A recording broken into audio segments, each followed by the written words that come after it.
Assalamualaikum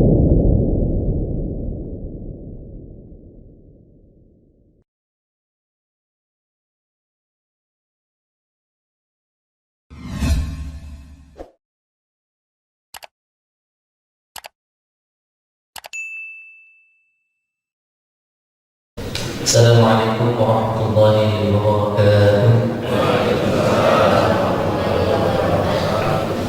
Bismillahirrahmanirrahim. Wassallallahu wasallam ala asrofil anbiya'i wal mursalin wa ala alihi wa sahbihi ajma'in. Asyhadu an la ilaha illallah wahdahu la syarika lah wa asyhadu anna Muhammadan abduhu wa rasuluhu alladzi la nabiyya wa la rasula ba'dah. وقال الله تعالى في القرآن الكريم أعوذ بالله من الشيطان الرجيم بسم الله الرحمن الرحيم لئن شكرتم لأزيدنكم ولئن كفرتم إن عذابي لشديد لئن شكرتم لأزيدنكم ولئن كفرتم إن عذابي لشديد. Kata sudah mendengar. Alhamdulillah, bersyukur kehadirat Allah Subhanahu wa taala. Pada kesempatan pagi hari ini Allah perkenankan kita untuk sama-sama hadir di majelis ilmu yang mudah-mudahan langkah kaki kita dicatat oleh Allah sebagai amal soleh. Amin. Allahumma amin.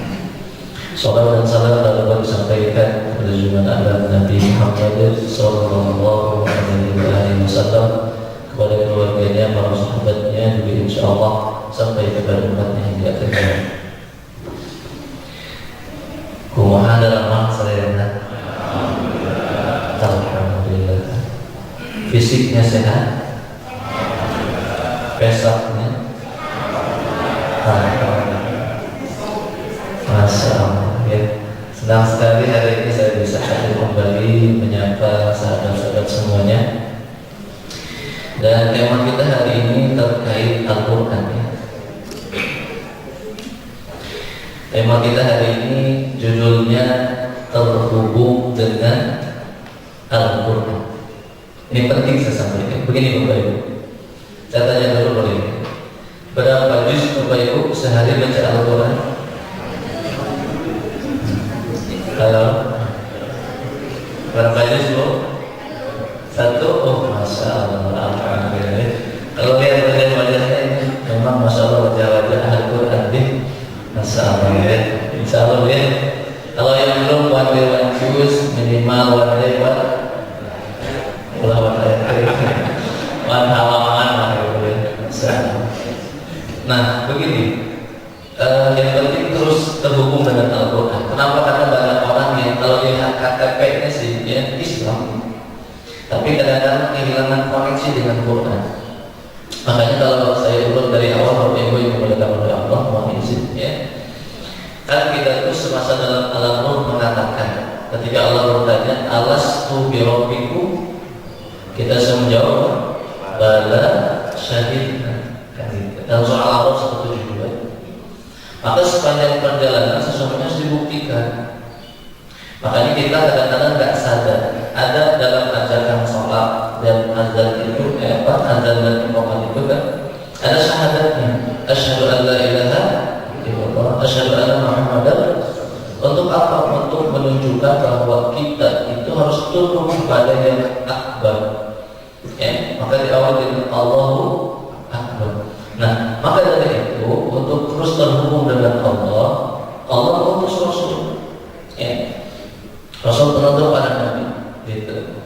Yang kemudian Allah menjadikan perantara malaikat Jibril untuk menyampaikan. Nah, Bapak Ibu sekalian, maka dari itu di antara mukjizat.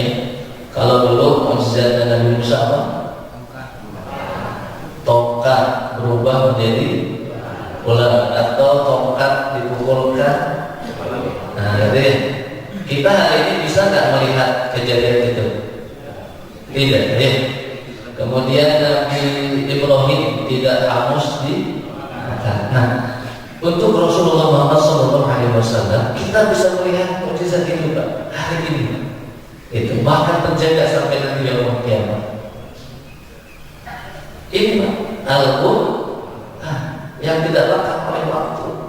Nah, kadang-kadang kita itu tidak sadar kita sedang memegang mukjizat teragung yang bisa disaksikan sampai nanti hari kiamat. Al-Quran. Nah, tapi sayangnya tadi banyak orang yang Masya Allah ketika baca Quran itu Ustaz kenapa cepat bosan? Betul tidak? Buka Quran tapi di HP pas lagi baca Bismillahirrahmanirrahim Alif Lam Mim ayo WA akhirnya ada notif gitu ada lumayan WA ya grup ini ya grup itu tadi baca Quran selalu Alif Lam nah hilang kemudian baca Quran gitu. Atau kalau nggak begitu cepat ngantuk mohon maaf Pak ya baru buka Quran ya perasaan sudah 1 juz ternyata baru 1 ayat. Masya Allah ngantuk Pak mata yang tadinya cengat Pak tuh tiba-tiba gitu. Beda saat nonton bola mata dengan tutup gitu. Jadi ada apa dan bagaimana gitu ya. Padahal itu sesuatu yang istimewa, itu sesuatu yang luar biasa yang ada di rumah-rumah kita, merupakan mukjizat, begitu kan? Gitu. Nah, maka setidaknya ada 3 alasan, ya, kenapa orang tidak terhubung dengan Al-Quran. Oke, jadi ini latar belakangnya begini.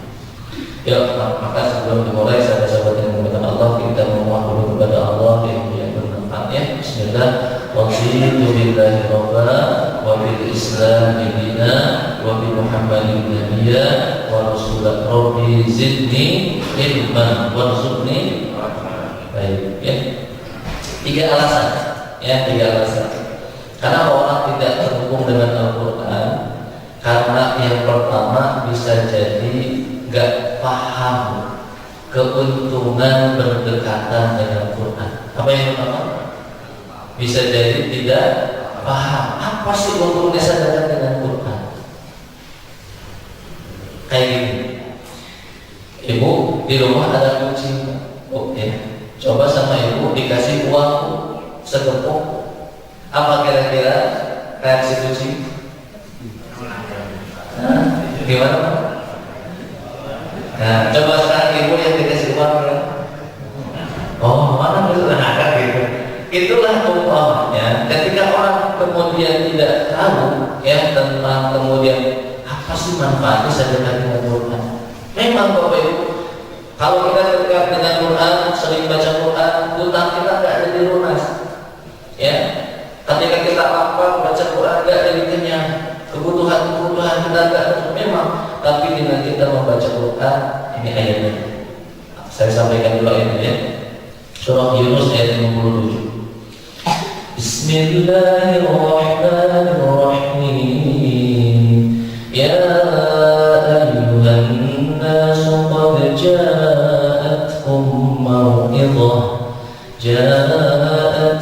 maw'idhatun min rabbikum wa shifaa'un lima fis sudur wa hudan wa rahmatun lil mu'minin. Allah sampaikan dalam Al-Quran bahwa wahai manusia telah datang kepada kalian mau'idhah. Mau'idhah itu artinya bisa pelajaran, bisa nasihat. Begini, kalau kita lagi bingung, lagi sedih gitu ya, butuh solusi, tiba-tiba ada teman kita yang memberikan nasihat. Begini Bu, solusinya begini Pak. Kira-kira senang apa dia? Senang. Ini yang kasih nasihat langsung siapa? Allah. Makanya kalimatnya yang robiku untuk menekankan. Kalau kita sedang sedih, ya sedang butuh solusi, coba minta nasihat kepada Allah. Di mana nasihatnya? Dalam Al-Quran. Makanya Quran ini bukan hanya kita bacaan, ya, dari lisan dia tilawah, dari akal dia jadi bahan tafakur, dari hati bahan tadabbur. Berarti lisan jadi bahan tilawah, akal bahan tafakur, hati bahan tadabbur. Siapa ini? Lisan bahan tilawah, akal, hati tadabbur. Ya. Kenapa? Tadi lisan kita mengatakan la yukallifullahu nafsan illa, yakin tidak? Benar? Tapi ketika datang masalah, merasa masalah itu gitu. Oh, berarti tilawahnya jalan, ya. Tapi kemudian belum sampai untuk tafakir, ya. Oh, harus tafakur. Ya, Al-Quran menyuruh itu kepada kita. Oh, nanti lanjutnya tadabbur, ya. Ternyata masya Allah nasihat dari Allah, ya. Kita diberikan oleh Allah nasihat dari Allah. Maka kalau kemudian kita yakin dan tahu, ya, ingin dekat dengan Quran, saya tahu apa manfaatnya. Oh, ternyata kalau saya dekat dengan Quran, saya dekat dengan nasihat dari Allah. Oh, itu. Yang kedua dari syifa, obat. Obat apa Ustaz? Syifa lima fisudur. Ya, Imam Syekh Asadi dalam kitab beliau, ya, Taisir Karim Ar-Rahman fi Tafsir Kalam, mana beliau menyampaikan bahwa obat hati sifatul lima fisudur min amradis syahwat wa amradis syubhat, yaitu obat dari sakitnya syahwat dan berupa syubhat. Baik sekali begini, ya, kadang-kadang karena hati itu gelap sehingga kita tidak bisa melihat nikmat-nikmat Allah yang banyak. Coba saya tanya, Bapak Ibu, kita bisa melihat karena ada apa? Karena ada, halo, ada apa? Mata. Cukup ada mata saja? Tidak, tapi harus ada cahaya. Ya, karena ketika gelap, meskipun mata kita berfungsi, kadang jadi tidak bisa. Nah, gitu ya. Bu, nikmat dari Allah itu banyak sedikit? Banyak. Tapi ketika hatinya luput dari cahaya Quran, maka seolah-olah nikmat Allah itu nggak ada. Gitu. Masya Allah, kemarin saya ngisi di lapas, teman-teman kita di sana. Saya gampang saya sampaikan ke mereka untuk bersyukur. Salah satunya apa? Coba Bapak Ibu pegang hidungnya. Silakan pegang hidungnya. Ada bolongnya? Cincang sama bolongnya. Kehandap kalau coba yang kedua, kalau hidung bolongnya ke atas kemau. Kalau beda nikmat dari Allah itu karena hatinya kemudian gelap, jadi tidak terasa itu nikmat gitu. Ya, nikmat gigi baru terasa kalau sudah sakit gigi. Datang yang nengok bawa buah-buahan tuh, masa Allah, siapa yang makan? Sehat, dari makan gitu.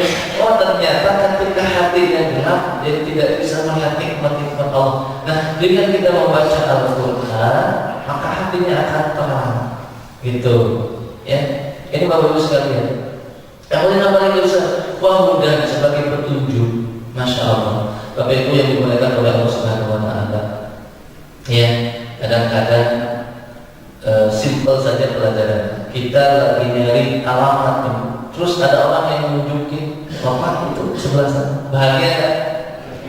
Allah nunjukin kepada kita, ini kalau mau selamat dalam hidupmu, menuju kepada akhirat, menuju pada surga, maka dari kalau kita mulai berfikir dari di sini tunjuknya kalau ingin selamat. Nah, sekarang ketika kita ingin masuk surga, ini diabaikan, nggak terhubung. Seperti kita kemudian punya ya, baru mapnya diambil, oh kemana kita begitu. Nah, udah sebagai petunjuk. Tuh, 3. Apalagi itu dalam ayatnya, wa sebagai kasih sayang. Kalau sudah Allah berikan kasih sayang terbesar, inilah Al-Quran. Ar-Rahman 'allama Quran khalaqal. Katanya nikmat Allah yang paling besar itu 'allama Quran. Allah yang ngajarin Al-Quran kepada kita. Ya, karena sesungguhnya kalau Allah tidak menurunkan Quran, bagaimana kita bisa mengenal surga dan neraka, mengenal tauhid, mengenal Rasulullah, mengenal syariat-syariat. Ini Pak yang ada di hadapan kita. Nah, makanya kalau ingin dekat dengan Quran, apa tadi yang pertama? Harus cari tahu, ya. Karena kadang-kadang kita belum tahu amat, Bu, ya. Tapi kalau ya yang kekinian pasti tahu, ya. Kemarin lagi ramai kan, apa Bu yang di Jakarta itu? Tuh, Citayam Mahafal, ya. Sekarang coba tes, ya. Al-Quran urutan suratnya, Bu. Al-Fatihah, Al-Ba, Ali, Al-Imran, Al-Imran. Terus An-Nisa, terus Al-Maidah, terus Al-An'am, terus Ibu tinggalin kan? Nah, habis itu ada tinggalin Al-A'raf, terus Al-Anfal, terus bapak-bapak cici mau mau satu apa kan Al-Fatihah dengan Al-Baqarah. Nah, ini bapak sekalian, ya, nggak pakai dengan Al-Quran, gitu, ya.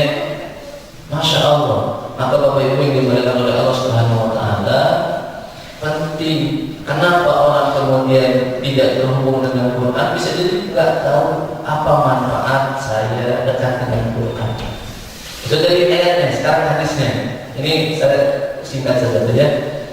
Al Rasulullah begini, dan hadis riwayat Abu Umamah. Ini sering disampaikan oleh Pak Sa'id.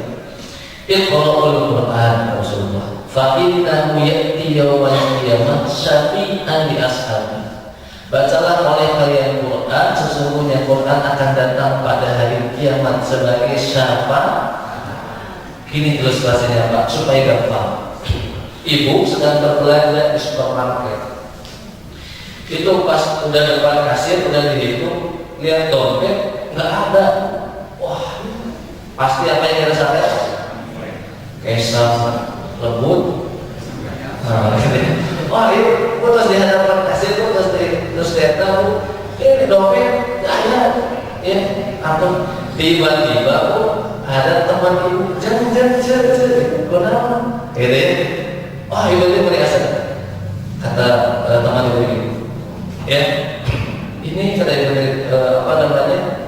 Dompet ada, ya. Ini mau bayar. Kemudian ibu, teman ibu mengatakan, tenang, ini dari saya dulu, ya. Bu, kira-kira rasanya gimana?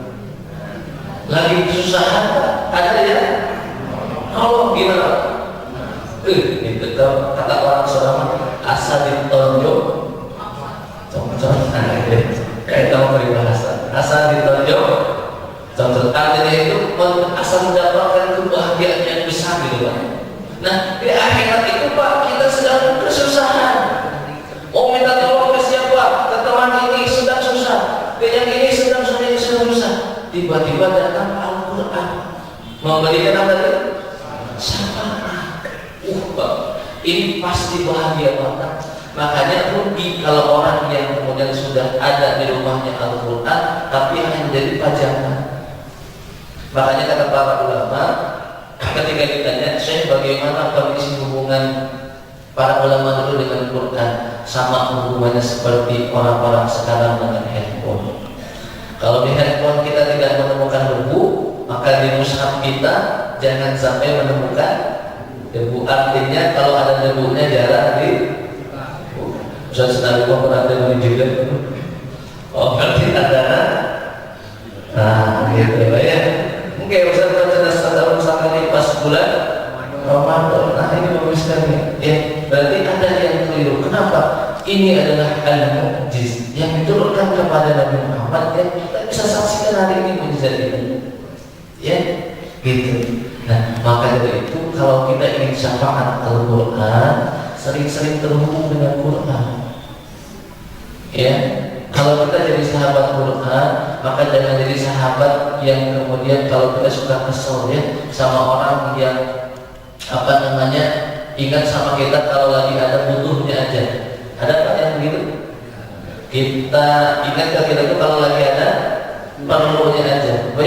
Maka kadang-kadang kita baca Al-Quran itu karena ada momen-momen tertentu tidak. Sesungguhnya ini adalah syafaat bagi kita. Ya, nah itu Pak. Apalagi Ustaz yang hikmahnya atau fadilahnya Rasulullah khairukum man ta'allama al-Qur'an wa 'allama. Sebaik-baik kalian itu adalah orang yang belajar Al-Qur'an dan mengajarkannya. Coba ya.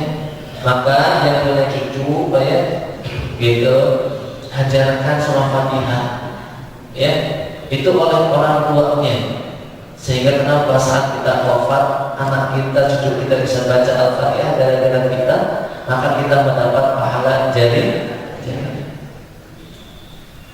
gitu ya. Ajarkan mereka Al-Quran. Kalau kita kemudian khawatir anak kita belum makan, anak kita pulsanya habis, kita harus lebih khawatir kalau anak kita belum bisa membaca Al-Quran. Apa yang diharapkan saat kita wafat? Apakah mereka akan ingat kepada kita? Kalau maaf, kalau orang tua selalu ingat kepada anaknya, kalau anak belum ingat kepada orang tua. Maka ketika kemudian kita dekat dengan Al-Quran, mengajarkan kepada anak-anak kita Al-Quran, maka mudah-mudahan apa yang mereka lakukan bermanfaat untuk kita. Ini ya. Jadi kenapa orang tidak cepat bosan dengan Quran? Barangkali dia tidak tahu, ya, tidak tahu apa fadilah atau keuntungan, ya, kalau dekat dengan hal satu. Yang kedua, orang muslimin, kenapa kita cepat bosan, ya? Kenapa kemudian kita sering malas baca Quran? Bisa jadi Pak, hatinya rusak. Apa Bu? Hatinya, ilustrasi sederhana ini. Ibu dikasih makanan enak Bu, ya. Tapi mohon maaf sedang sariawan. Cukup makanan yang enak tadi nikmat tidak? Kalau ini, nah gitu kan. Jangan makan yang enak Bu ya, gitu kan. Gitu. Apapun yang masuk minum pun oh benar. Al-Quran sudah baik Pak, sangat baik, sangat istimewa. Tapi kemudian ketika tempatnya rusak, ya bahasa Quran yang kolbunya sedang marid, sedang sakit, ya seperti kita punya bibit unggul bagus, tapi lahannya tandus gitu, sehingga nggak tumbuh. Ya, makanya kata sahabat yang mulia Utsman bin Affan mengatakan, "Lau tahurat qulubuna ma syabi'at min kalam rabbina." Kalau hati kita bersih Pak, maka tidak akan pernah ingat membaca Quran. Coba. Kadang-kadang tadi yang kita rasakannya baru juga satu lembar itu mulai lama, jus bisa pada lembar itu. Padahal baru satu halaman gitu ya. Itu Pak. Ya, maka oleh karena itu Bapak sekalian harus dirawat hatinya. Ya, gitu. Disiram dengan ilmu hati seperti hari ini alhamdulillah ya. Kemudian dipupuk hatinya dengan pupuk istighfar, ya. Gitu. Dirawat. Kenapa?